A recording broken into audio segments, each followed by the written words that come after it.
Bapak Ibu dan Saudara, kita ketemu lagi di Ngopi bareng GKI Maulana Yusuf. Ngobrol untuk pertumbuhan iman bareng GKI Maulana Yusuf. Hari ini saya akan melanjutkan sharing saya tentang perhatian. Minggu lalu kita bersama-sama sudah belajar dan mengetahui apa itu perhatian dalam bentuk panoptikon. Nah, bagi Bapak Ibu yang gak sempet lihat ngopi minggu lalu atau ikut ngopi minggu lalu, saya akan berikan ringkasannya. Ini dia. Untuk memberi perhatian yang pertama adalah panoptikon. Apa itu panoptikon? Panoptikon pada awalnya adalah sebuah konsep bangunan penjara yang dirancang oleh filsuf Inggris bernama Jeremy Bentham pada tahun 1785. Konsep desain penjara ini memungkinkan seorang pengawas untuk mengawasi para tahanan tanpa tahanan itu bisa tahu apakah dirinya diawasi atau tidak. Konsep penjara panoptikon itu, Bapak Ibu dan Saudara, kira-kira seperti bangunan seperti ini. Pada perkembangan kemudian, panoptikon bukan lagi sekedar desain arsitektur, tapi dia menjadi sebuah model pengawasan masyarakat yang mungkin diterapkan sampai zaman sekarang. Filsuf yang mengulas masalah pengawasan masyarakat dengan model panoptikon adalah Michael Foucault. Desain panoptikon ini menjadi metafora bagi masyarakat yang memiliki kecenderungan untuk mengawasi dan menormalisasi kehidupan yang ada di sekitarnya. Perhatian yang panoptikon menjadi sarana untuk menguasai orang lain dengan cara memberikan perhatian yang berlebihan sehingga seolah-olah orang tersebut merasa sedang direkam dan diawasi. Orang tersebut kemudian menjadi tidak leluasa bergerak dan harus bertindak seperti orang yang biasanya act normally sesuai dengan peraturan yang ada pada suatu tempat tertentu. Contoh perhatian yang panoptik adalah seperti ini. Aku tahu loh, kamu kemarin kemana? Atau minggu lalu jalan sama siapa tuh? Atau orang tua pada anak. Ibu tahu apa yang kamu lakukan seminggu ini?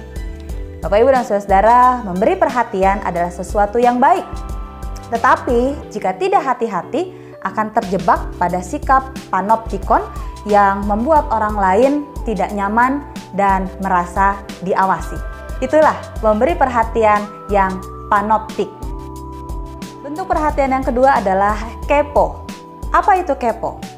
Kepo berasal dari bahasa Hokkien, yaitu dari kata ke yang artinya bertanya dan po atau apo yang artinya nenek-nenek. Jadi kira-kira Bapak Ibu dan Saudara, orang yang kepo itu adalah seperti nenek yang suka bertanya-tanya, pengen tahu segala macam sehingga dia selalu bertanya. Ada juga yang mengatakan bahwa kepo itu berasal dari bahasa Singapura, kaipoh, yang diartikan sebagai orang yang penasaran, yang ingin tahu segala sesuatu. Sumber lain mengatakan bahwa kepo itu sebetulnya akronim singkatan dari knowing every particular object. Sebutan untuk orang yang serba ingin tahu. Jadi Bapak Ibu dan Saudara, dapat disimpulkan bahwa kepo merupakan bentuk perhatian terhadap orang lain, baik itu teman, keluarga, sahabat, kerabat, dan lain sebagainya, yang cenderung untuk mencari tahu atau muncul rasa ingin tahu yang besar. Nah, Bapak Ibu dan Saudara, sekalipun tidak semengganggu sikap panoptikon, kepo tetap saja membuat orang lain tidak nyaman. Jika panoptikon lebih menekankan pada sikap sok tahu, meskipun belum tentu tahu juga, kepo lebih menunjuk pada sikap ingin tahu.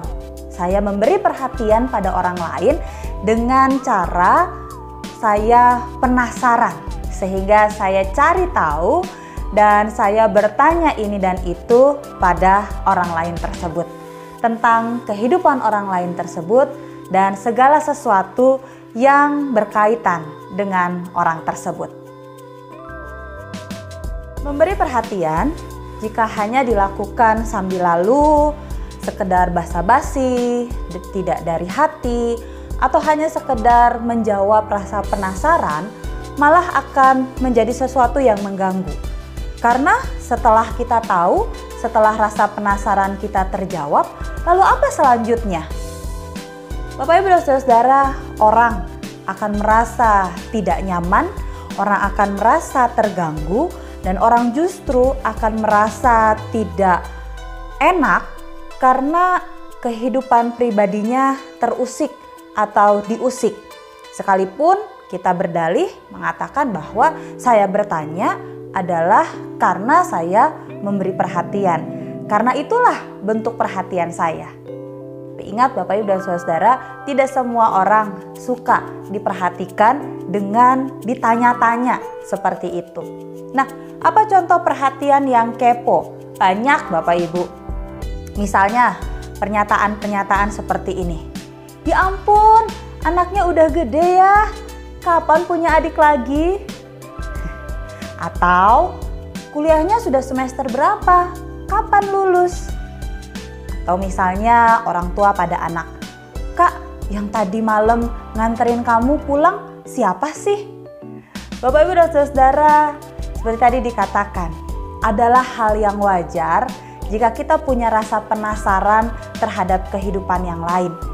Tetapi menjadi tidak wajar jika rasa penasaran itu terlalu berlebihan sehingga membuat orang lain menjadi tidak nyaman. Kita perlu menghargai privasi orang lain. Kita perlu menghargai bahwa orang lain juga butuh ruang untuk dirinya. Ada hal-hal yang perlu dia ungkapkan, ada hal-hal yang perlu orang lain tahu, tetapi ada juga hal-hal yang dia hanya perlu tahu untuk dirinya sendiri. Karena tidak semua hal dari orang lain juga perlu kita ketahui. Setelah kita tahu tentang semua hal tentang orang lain, lalu apa yang akan kita lakukan? Bapak Ibu dan Saudara, memberi perhatian yang kepo. Semoga membuat kita semakin tahu diri bahwa ada batasan-batasan dalam kehidupan ini ketika kita berelasi, berkomunikasi, dan bersosialisasi dengan orang lain. Ada hal-hal yang perlu kita ketahui, tapi ada hal-hal juga yang sebaiknya kita tidak perlu tahu. Ketimbang kita penasaran, ketimbang kita kepo, ketimbang kita mencari tahu tentang kehidupan orang lain, lebih baik kita fokus pada diri kita sendiri, bagaimana kita bisa memberikan perhatian yang tulus kepada orang lain. Nah, bagaimana cara kita memberi perhatian yang tulus? Inilah yang akan kita bahas bersama-sama, memberi perhatian yang care, yang peduli pada bahasan ngopi minggu depan. Jadi Bapak Ibu dan Saudara, tetap ikutin ngopi bareng GKIMY karena minggu depan saya akan melanjutkan sharing saya tentang memberi perhatian yang care, yang peduli. Semoga melalui sapaan ngopi saya hari ini, Bapak Ibu dan Saudara semakin jelas, semakin tahu apa itu memberi perhatian dan bagaimana cara memberi perhatian supaya kita lebih berhati-hati. Supaya apa yang kita berikan pada orang lain, perhatian yang kita sampaikan pada orang lain bukan membuat orang lain menjadi tidak nyaman dan terganggu, tetapi justru mereka dapat merasakan ketulusan dan kepedulian kita. Sekian sapaan ngopi dari saya. Selamat melanjutkan aktivitas kembali dan Tuhan Yesus memberkati.